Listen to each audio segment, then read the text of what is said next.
sa Pilipinas, iniwan mga mahal mo. Ang sakit at hirap, tuloy-tuloy nagsisikap, dali ng paraisong pangarap. What is it about the conditions of these jobs? If we look at, if I think of the cases the Immigrant Workers Center has seen, some of them are highly professional jobs that people who live here would love to have, but maybe they would demand different conditions, or maybe they wouldn't be as flexible as a temporary foreign worker, or they're jobs that people don't want to have because of the work conditions. So things like working in the kill room in a slaughterhouse, that's not a job a lot of people would like to have, and the conditions are really rough. So is it okay then to just fill that job with temporary foreign workers who can't really demand better conditions, or should we be thinking about what kind of conditions are those that people have to work in?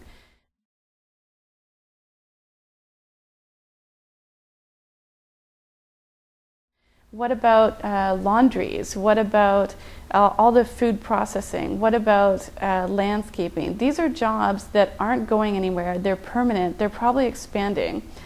Why aren't people here willing to do them, or why aren't employers willing to hire local people to do them? And I think it has a lot to do with a sense of having to compete, that there has to be, cheap, flexible labor. And I think as a society we have to talk about expecting and demanding good work conditions all across the labor market, and not say to ourselves it's okay to fill the crappy jobs with temporary foreign workers.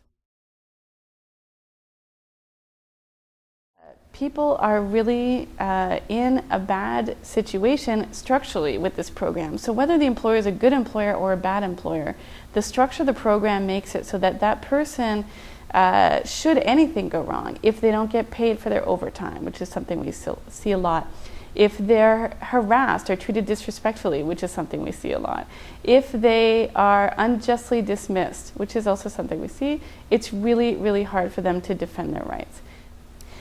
But underlying all that is a real concern for us about creating kind of two levels of worker. You have workers who live here and they have the same rights as everybody else, or you've got this sub-level of workers who are here on a temporary basis and basically dependent on their job for their access to all other social rights in Canada.